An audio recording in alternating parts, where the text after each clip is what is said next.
Baiklah, di sini saya selanjutnya akan menjelaskan tentang yaitu teks tanggapan deskriptif.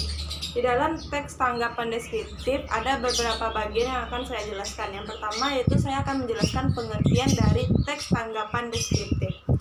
Pengertian dari teks tanggapan deskriptif adalah teks yang berisi tentang tanggapan berupa uraian, bentuk, ciri-ciri, dan keadaan sesuatu yang dideskripsikan untuk tempat dan waktu tertentu. Jadi, di dalam teks tanggapan deskriptif, dia membahas tentang tanggapan atau pendapat-pendapat sesuai dengan uraian, baik berbentuk, ciri-ciri, dan struktur lainnya. Yang kedua yaitu saya akan menjelaskan yaitu ciri-ciri teks deskriptif. Yang pertama yaitu menggambarkan atau melukiskan sesuatu. Di dalam teks tanggapan deskriptif, dia menggambarkan atau melukiskan sesuatu. Yang kedua, penggambaran tersebut dilakukan sejelas-jelasnya dengan melibatkan kesan indera. Yang ketiga, membuat pembaca atau pendengar merasakan sendiri atau mengalami sendiri. Di dalam ciri-ciri yang ketiga ini, teks tanggapan deskriptif ini membuat para pembaca atau pelihat merasakan bahwasannya yang dipaparkan atau yang dijelaskan merasa nyata dalam kehidupan nyatanya. Selanjutnya yaitu yang ketiga saya akan menjelaskan bagian strukturnya. Yang pertama yaitu identifikasi berisi ciri, benda, tanda, dan sebagainya yang ada di dalam teks tersebut. Yang kedua, klasifikasi berisi pengelompokan menurut jenis, kelompok, dan lain-lain. Yang ketiga, deskripsi bagian berisi tentang gambaran bagian di dalam teks tersebut. Selanjutnya yang keempat, saya akan menjelaskan yaitu contoh teks deskriptif. Seperti yang telah teman-teman lihat di sini ada contoh teks tanggapan deskriptif. Saya bacakan yang pertama yaitu tari saman tercatat di UNESCO pada daftar representatif budaya tak benda warisan manusia. Penetapan itu dilaksanakan pada sidang ke-6 Komite Antar Pemerintah untuk Perlindungan Warisan Budaya. Yang kedua yaitu penari saman berjumlah ganjil. Mereka menyampaikan syair lagu berbahasa Gayo bercampur dengan bahasa Arab saat menari. Yang ketiga yaitu kostum atau busana khusus tari saman terbagi 3 bagian. Pada kepala dipakai bulung teleng dan sunting kepies. Bulung teleng disebut juga telungkup, yaitu kain berdasar hitam berbentuk 4 persegi panjang. Sunting kepies atau tajuk bunga digunakan di bagian kanan kepala. Pada badan dipakai baju pokok, celana, kain sarung. Selanjutnya yaitu bagian keterangan. Baik, saya akan menjelaskan sesuai yang saya sebutkan tadi. Pada bagian pertama yaitu merupakan identifikasi tanggapan deskriptif yang menjelaskan yaitu tari saman berdasal dari mana dan disahkan oleh siapa dan mulai dipublikasikan pada tahun berapa. Yang kedua yaitu klasifikasi atau definisi. Di sini menjelaskan tentang definisi dari tari saman itu sendiri, pakaiannya, adatnya, dan dari asalnya dari mana. Yang ketiga yaitu merupakan deskripsi bagian, berarti gambaran, menjelaskan tentang gambaran yang terdapat di dalam bagian contoh tadi. Selanjutnya yaitu saya akan menjelaskan materi keempat yaitu yang tentang teks eksplanasi. Baiklah, di sini saya akan menjelaskan yang pertama yaitu pengertian teks eksplanasi. Teks eksplanasi adalah teks yang menjelaskan tentang proses terciptanya sesuatu yang terjadi secara alamiah atau proses bekerja, fenomena alam maupun sosial.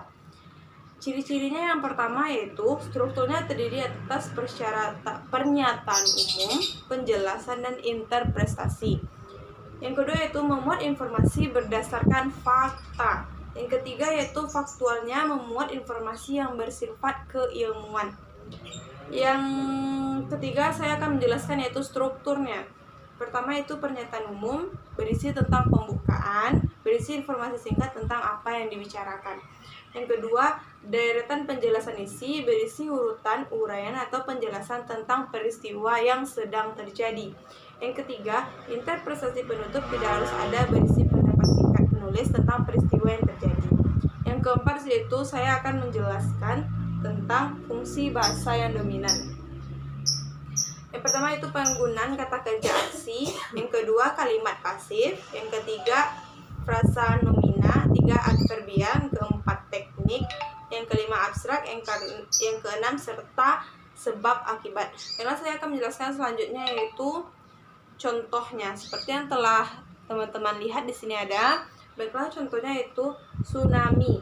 Kata tsunami berasal dari bahasa Jepang yang berarti pelabuhan, yaitu su, dan gelombang artinya nami. Tsunami adalah rangkaian gelombang yang timbul akibat air yang ada di danau atau laut secara cepat bergerak dengan skala besar. Yang kedua yaitu tsunami terjadi ketika dasar laut mengalami kerusakan bentuk dan secara vertikal merubah posisi air yang datar. Gerakan vertikal yang besar dari patahan bumi dapat terjadi pada lapisan bumi. Yang ketiga yaitu gempa bumi yang terjadi di dasar laut sangat berpotensi sehingga menimbulkan tsunami. Patahan dasar laut menyebabkan air menjadi terganggu. Yang keempat yaitu kamu tidak perlu khawatir karena tidak semua gempa dan letusan gunung berapi menyebabkan tsunami dan tidak semua tsunami menimbulkan gelombang besar. Tsunami selalu membawa kerusakan besar bagi manusia. Kerusakan yang besar disebabkan oleh gelombang besar yang membanjiri daratan. Yaitu selanjutnya ada keterangan. Pada bagian paragraf pertama yang saya sebutkan tadi, berarti itu menyatakan pernyataan secara umum tentang tsunami tersebut. Sedangkan paragraf kedua dan ketiga membahas tentang penjelasan atau eksplanasi itu sendiri apa. Selanjutnya paragraf keempat, interpretasi atau penutup. Selanjutnya yaitu saya akan menjelaskan yang kelima yaitu teks prosedur. Baiklah, saya juga akan menjelaskan bagian dari teks prosedur itu sendiri. Yang pertama, saya akan menjelaskan yaitu pengertian dari teks prosedur. Teks prosedur merupakan teks yang berisi tujuan dan langkah yang harus diikuti agar suatu pekerjaan dapat dilakukan. Langkah-langkah itu biasanya dapat dibalik-balik. Yang kedua, saya akan menjelaskan yaitu ciri-ciri teks prosedur. Yang pertama yaitu strukturnya terdiri atas tujuan dan langkah-langkah. Yang kedua, memuat informasi tentang cara membuat, menggunakan, atau memakai sesuatu. Selanjutnya itu saya akan menjelaskan bagian ketiga dari struktur teks prosedur. Yang pertama berisi tentang tujuan. Tujuannya adalah maksud dari suatu yang ingin dicapai. Yang kedua itu langkah-langkah yang berisi tahap-tahap atau step-step bagian yang akan ditempuh. Selanjutnya saya akan menjelaskan yang keempat yaitu fitur bahasa yang digunakan. Yang pertama, penggunaan kalimat imperatif. Yang kedua, keterangan rangkaian seperti pertama, kedua, selanjutnya, dan lain-lain. Yang ketiga, penggunaan terminologi khusus. Di sini bisa teman-teman lihat semua ada contoh dari teks prosedur, yaitu yang judulnya kare telur sari lanka. Yang pertama, kare telur sari lanka yang akan kita buat ini berbahan dasar telur dan santan.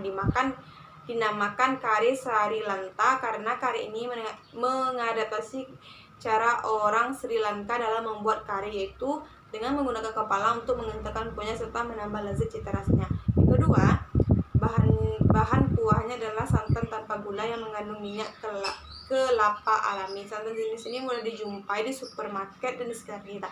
Yang ketiga, yang pertama kali dilakukan adalah merebus telur hingga masak. Telur yang akan kita rebus masukkan ke dalam panci yang berisi air. Yang keempat, sambil menunggu telur menjadi dingin, panaskan mentega dan minyak pada wajan kecil, kemudian masukkan bawang merah, wortel, merica, seledri yang telah diiris-iris sebelumnya. Aduk hingga merata. Yang kelima, kupas telur yang telah dipotong-potong menjadi dua bagian, letakkan di piring satu teratur dan siram dengan kuah kari yang telah masak. Pastikan telur tersebut tertutup oleh kuah kari, dinginkan selama 1 menit dan kuah kari telur Langka pun siap untuk dinikmati bersama nasi. Di sini ada keterangannya. Yang pertama yaitu pada paragraf 1 merupakan tujuan dari pembuatan kari telur Sri Lanka tersebut. Yang kedua merupakan menjelaskan tentang bahan-bahan perlengkapan yang dibutuhkan dalam pembuatan kari Sri Lanka. Yang ketiga, 4 dan 5 merupakan langkah-langkah atau metode atau juga tahap-tahap dan bagian step-step dari cara pembuatan kari Sri Lanka tersebut. Baik, teman-teman semua, sekian penjelasan dari saya. Terima kasih. Assalamualaikum warahmatullahi wabarakatuh.